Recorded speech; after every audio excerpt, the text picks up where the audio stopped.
शिवम कुमार अपने YouTube channel SV coaching classes में आपका हार्दिक स्वागत एवं अभिनंदन करता हूं।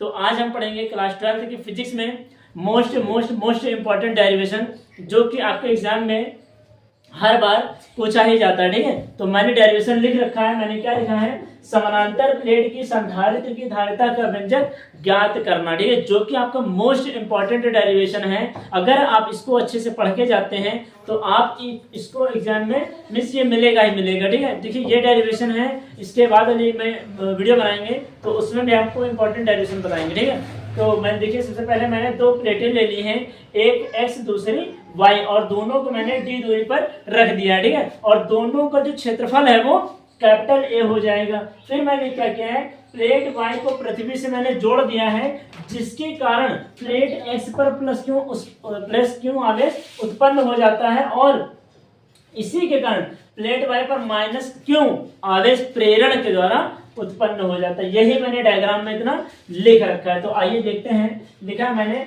माना दो समानांतर प्लेटें x तथा y एक दूसरे से d दूरी पर स्थित हैं। तो आप देख सकते हैं, माना दो समानांतर प्लेटें x तथा y एक दूसरे से d दूरी पर स्थित हैं। इन प्लेटों के बीच परावैद्युतांक माध्यम के भरा हुआ। तो देखिए दोनों प्लेटों के बीच में परावैद्युतांक माध्यम के भरा हुआ है। प्रत्येक प्लेट का क्षेत्रफल a है। तो आप देख सकते हैं प्रत्येक प्लेट का क्षेत्रफल कितना हो जाएगा? a हो जाएगा।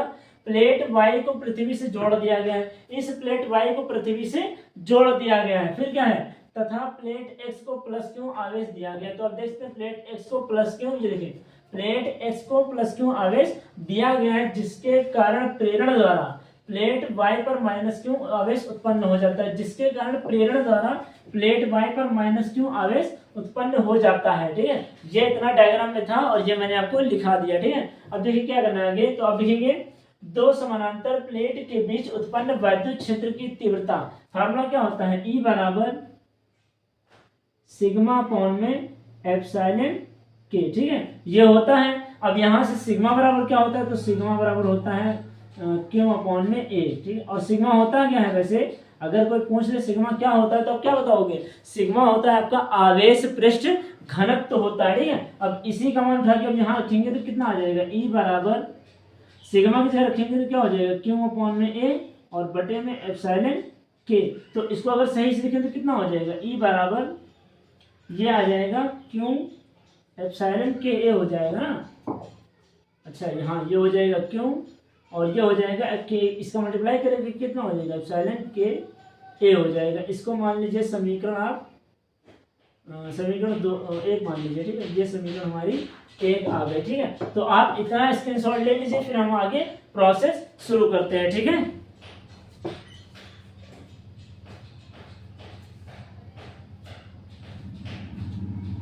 तो उम्मीद करते हैं आपने स्क्रीनशॉट ले लिया होगा। अब हम ये इरेज करते हैं और इसी स्थान पर बताते हैं। ठीक है, यहाँ से इरेज कर रहे हैं।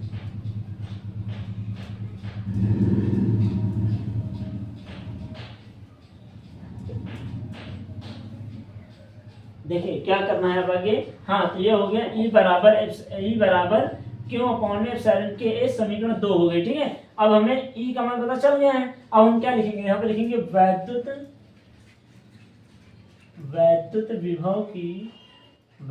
विभव की परिभाषा से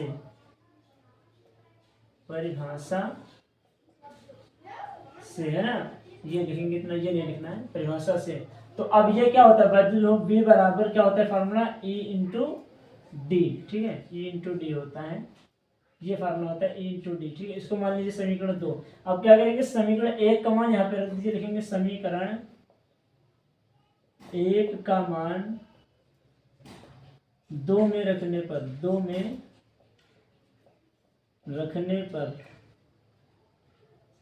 ये हो जाएगा समीकरण 1 का मान 2 में रखने पर। तो चलिए 2 में रखिए तो कितना हो जाएगा? V बराबर E का मान कितना आया है? क्यू अपॉन में एप्सिलॉन के ए इंटू डी। इसको मान लीजिए समीकरण कितने? 3 मानिए। 3 हो गई ये। अब हम इसको इरेज करते हैं यहाँ से, है ना। ये इरेज कर देते हैं। अब यहाँ से क्या करेंगे? अब आप किसका मान निकालना? धारिता का निकालना है ना। तो धारिता का फॉर्मूला क्या होता है? C बराबर क्यू अपॉन वी। वी का मान पता चल गया है, तो यहाँ क्या लिखेंगे? लिखिए धारिता की परिभाषा से। धारिता की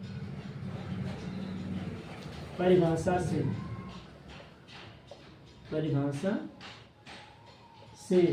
तो C बराबर क्या हो जाएगा, Q अपॉन V। इसको मान लीजिए समीकरण 4, तो समीकरण 3 का मान 4 में रख दीजिए। समीकरण 3 का मान